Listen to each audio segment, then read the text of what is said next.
لله والصلاة والسلام على رسول الله وأشهد أن لا إله وأشهد أن محمدًا عبده ورسوله اللهم صل وسلم وبارك على نبينا محمد وعلى آله وأصحابه أجمعين. أما بعد. Continuing in the chapter of patience of Riyadh al-Salihin, authored by Al-Hafidh al-Nawawi, rahimahullah ta'ala. We have a narration here on the authority of Anas ibn Malik. Anas ibn Malik, Abu Khalid, radiyallahu anhu, passed away in the year 92 or so after Hijrah.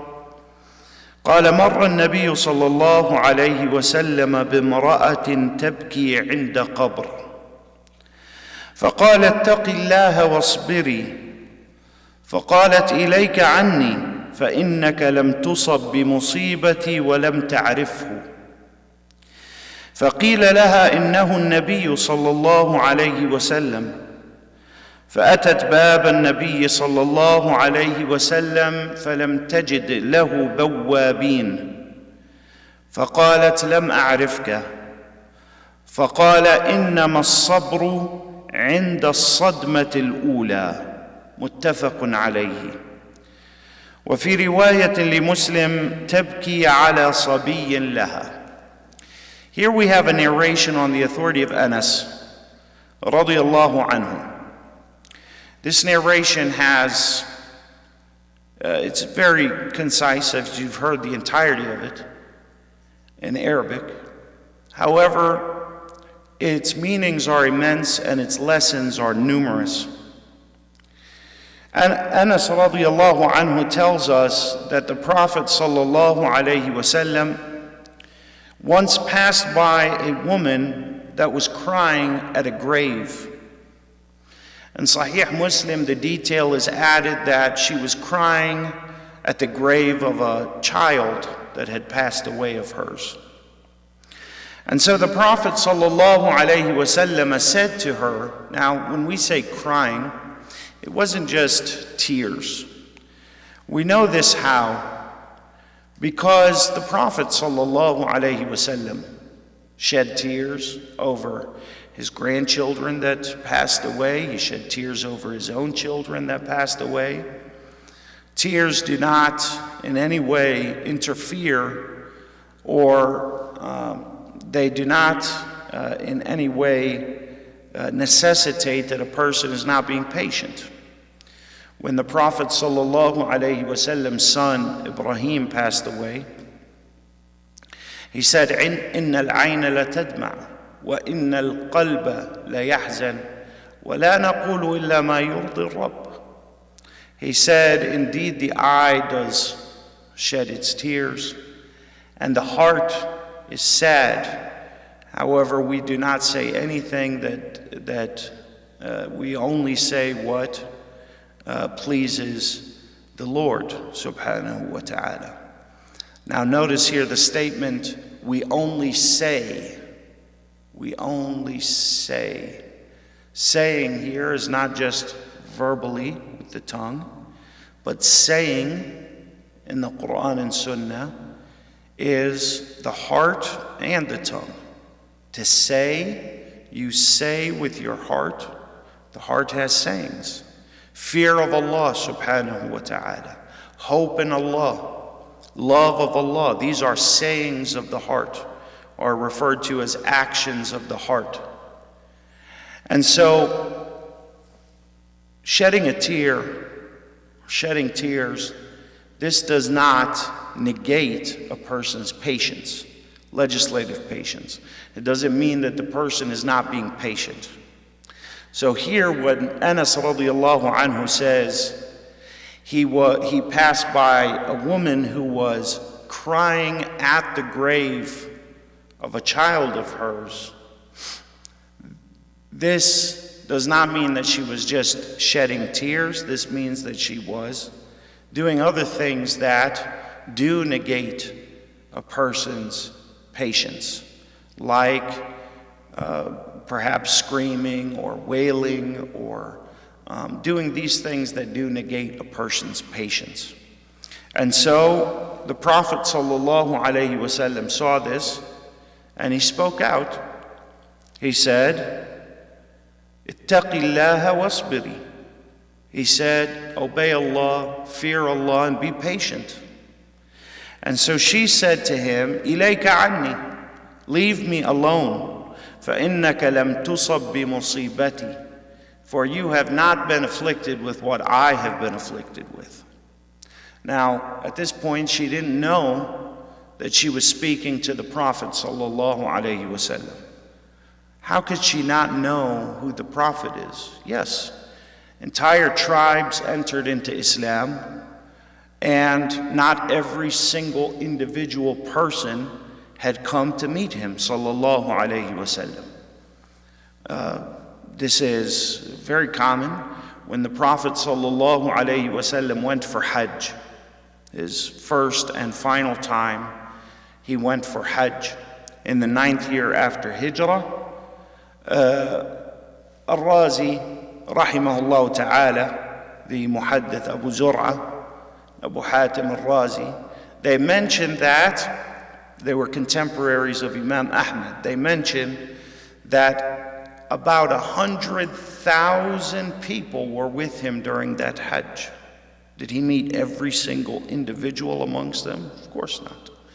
He didn't meet every one of them. They didn't all know him by face, right? Perhaps they had even seen him or come to the masjid. The masjid is big, and they perhaps couldn't see all the way in front. Not everyone got the opportunity to intimately meet the Prophet sallallahu alaihi wasallam. So here, she assumes she's speaking to a regular person from Medina who has told her to be patient, and she says to him, "Leave me alone. You don't know what it's like, what I'm going through. You don't have this problem." Well, the Prophet ﷺ had that exact problem 7 times in his life, alayhi salatu wassalam. Of his 8 children, 7 of them died in his lifetime.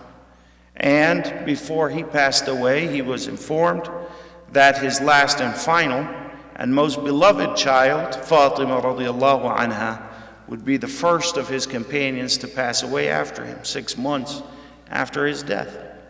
And so the Prophet sallallahu alaihi wasallam saw that she was inconsolable. And so he left her be. He let her be. He didn't continue the conversation, or he didn't continue. This is not a moment to teach. This is not a teaching moment. Why is it not a teaching moment? Because the person he is speaking to is emotionally charged. And you cannot speak knowledge to emotion. Knowledge is spoken to intellect. When a person is able to comprehend, when a person is able to, had he continued with his guidance of her, maybe she would have said even worse things out of emotion. And so he's speaking to emotion here. It's like, for instance, if you were to imagine a group of people that are protesting, and they are enraged and angry and jumping on cars and burning things. If Umar ibn al-Khattab radiallahu anhu himself came to speak to them at that moment, they would not listen. Why? Because this is emotion. These people have been, their minds right now are being hijacked by emotion. And so he left, sallallahu alayhi wasallam. Afterwards, those who were around, they said to her, "That was the Prophet sallallahu alaihi wasallam you just spoke to. The man who just said this to you, and you spoke to him in that way, that was the Prophet." And so, obviously, immediately she, backtracked and went out looking for him to try to correct her mistake, to apologize. And so she went looking for his home, where he would be. And when she got there, she found that he didn't have بوابين. بوابين البواب هو الحارس يقف على الباب ليمنع الناس من الدخول. She didn't find any guards at his door. This is strange. Why is it strange? Because you've got a man that is feared by the Romans and Persians, a man who is the most influential human being with an incredible amount of power, but also an incredible amount of enemies. Yet, he doesn't have any guards. Does this mean that we should never have guards? No. It is an issue of ijtihad. If there's a need for it, then yes, we'll have guards. If not, there were other instances where the Prophet did have guards, sallallahu alayhi wasallam.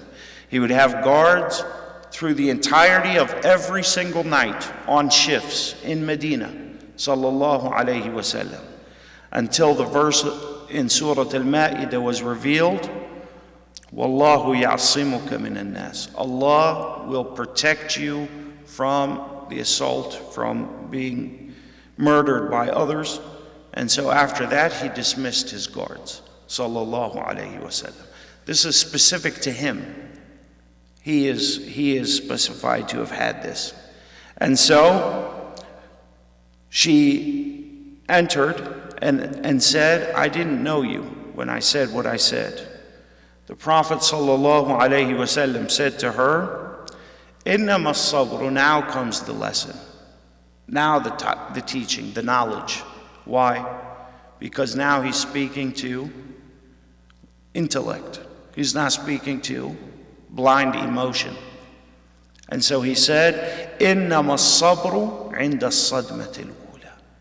He said, patience truly is at the first